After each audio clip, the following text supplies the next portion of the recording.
what's going on, you guys? So it is like the weekend before Grid Life, and I need to get this car prepped and ready to go. Now, for the most part, the car is prepped and ready to go. There were a couple things that I did need to get done on it. For starters, I had to do brake pads. For starters, I have to do the brake pads on the back of this thing. The ones that are on there right now are not the best, so I ordered some Hawk pads for it. Now, I ordered them last week, Tuesday. They were supposed to be delivered by Thursday. 2-day shipping from Jegs, you know. But it was shipped through FedEx, and I don't know if anybody else has this issue, but FedEx fucking sucks.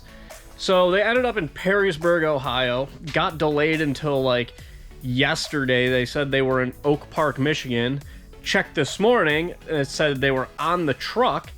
And then I checked it like an hour ago, and it said they're in Perrysburg, Ohio again. So who knows if I'm going to actually get my brake pads in time for Grid Life. Yeah, that kind of sucks because the pads that are on this right now are awful, and my handbrake barely even works. Fingers crossed I can get those in time, but I do need to get the tires swapped out on them.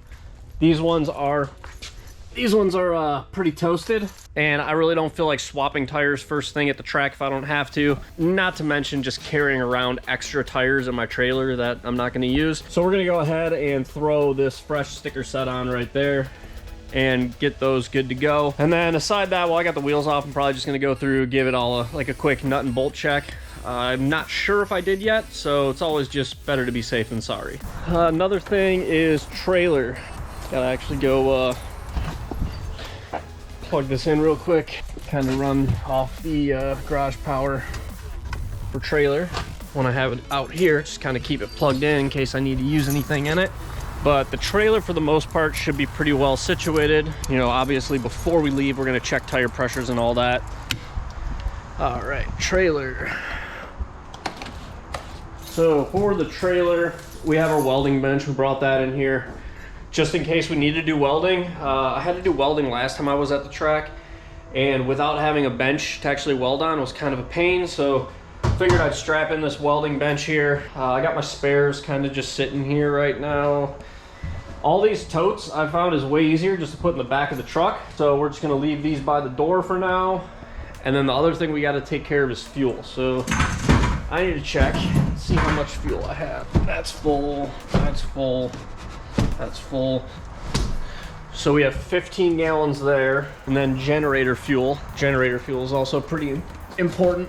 Usually keep like a spare 10 gallons of fuel for the generator throughout the weekend. Got another 5 gallon right here. We'll probably go fill this up.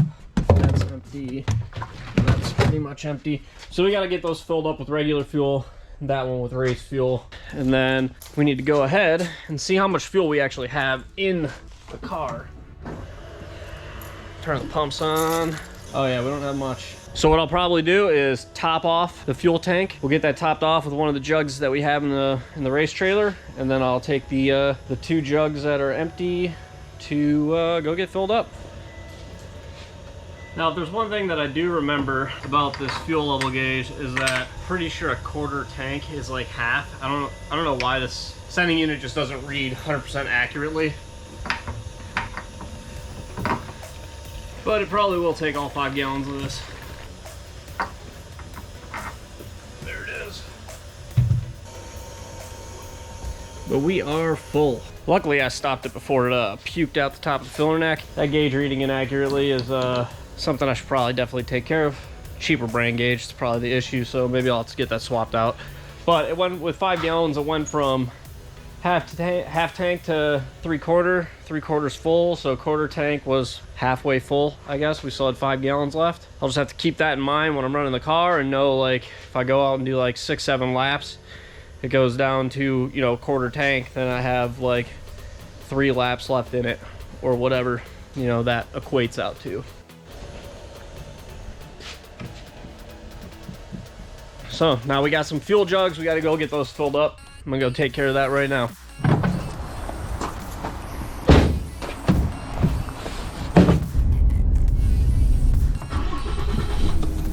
All right, so I drove all the way to the gas station that I normally buy my Renegade fuel at, and they were completely out of it. So I ended up having to buy Turbo Blue, which I've ran in the car before. So so it was a little more expensive though. Turbo Blue was like $8.30 a gallon, where the Renegade is usually like $6.99. So a little bit more expensive, but you know what? When you need fuel, you need fuel. I also got 10 gallons for the generator, so we should be good on fuel for the weekend.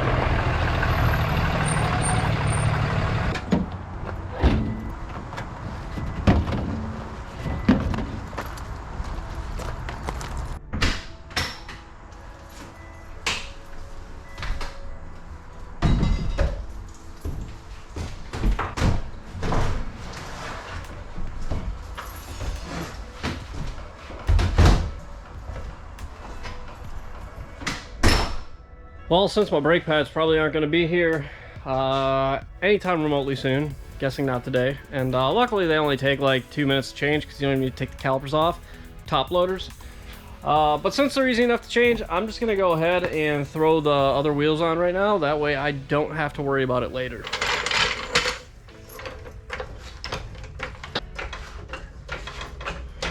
While I was out, I actually went and picked up this Bauer 20 volt half-inch impact. It's like $100. It's not nearly as good as one of like the DeWalt or Milwaukee ones, I'm sure, but hopefully it's enough to at least break lug nuts loose, which is all I really need it for. That'll get the job done.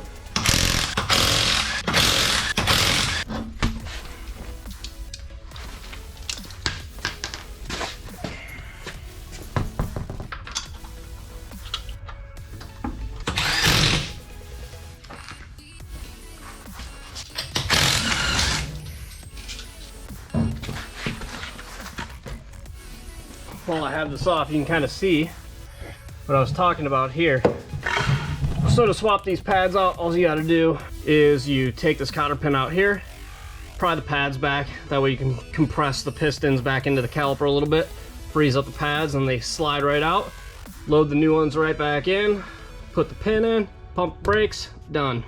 Takes a total of like maybe 2 or 3 minutes, if that even.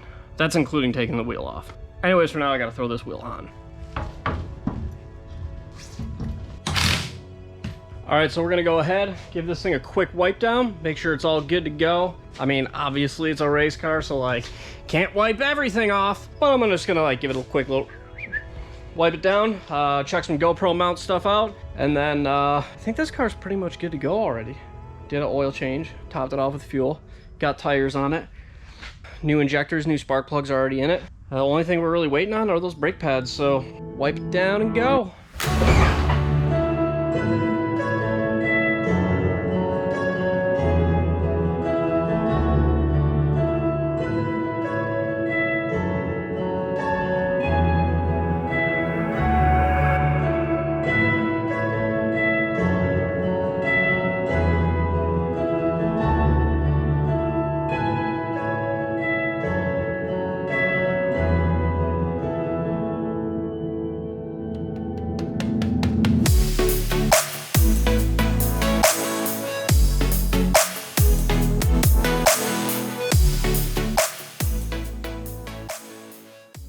So another thing I actually picked up a couple things, because over the last couple events at GRIDLIFE, I have been using this GoPro Hero 7, and I'm pretty bad at making sure I record on it all the time. So now, I actually have a controller to control multiple GoPros from in my car without having to get out and worry if I've turned them on or not. So I have a Hero 7 now, I have a 360 cam, and I have a Hero 9, which is what this is actually being recorded on right now.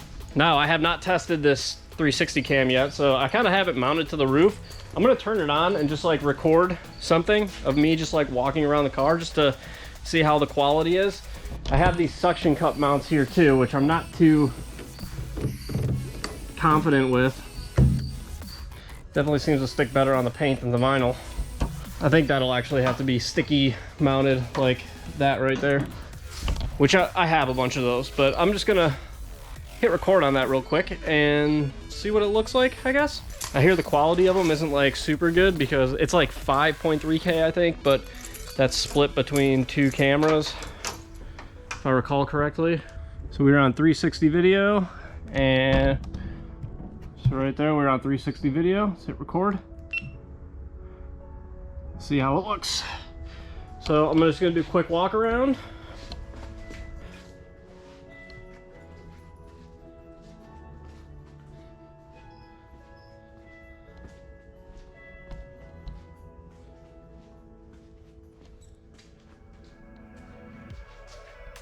And I think it can record up top too. Records all that, from what I know anyways. But yeah, I'm gonna stop that. I'm gonna have to go through, edit it on the app, and then I'm gonna be uploading it with all this. So you've probably already seen all the video of it, because I probably would have edited it as I was talking about it. Yes. Stop this thing.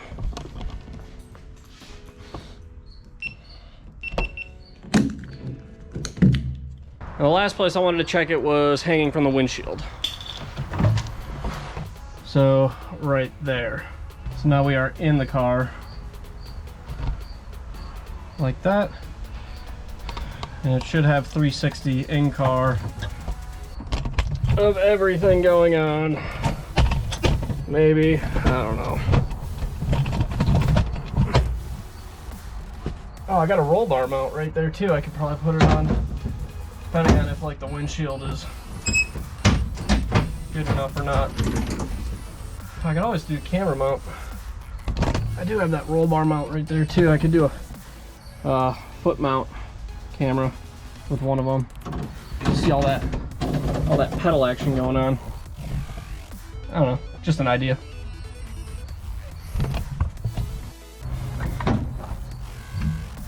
Oh, this is hard to do with both your hands full. Oh, I did it. So yeah, getting multiple camera mounts and viewpoints is something that I've been wanting to do for a while. So I actually figured I might as well go out, invest into the stuff that I enjoy doing, and pick up a couple more cameras. Also kind of motivates me to get off my ass and actually record content, because it's like, dude, you just spent what, $400, $500, $600, $700 on cameras, you better fucking use them. And if I don't, I'm just gonna be really mad at myself.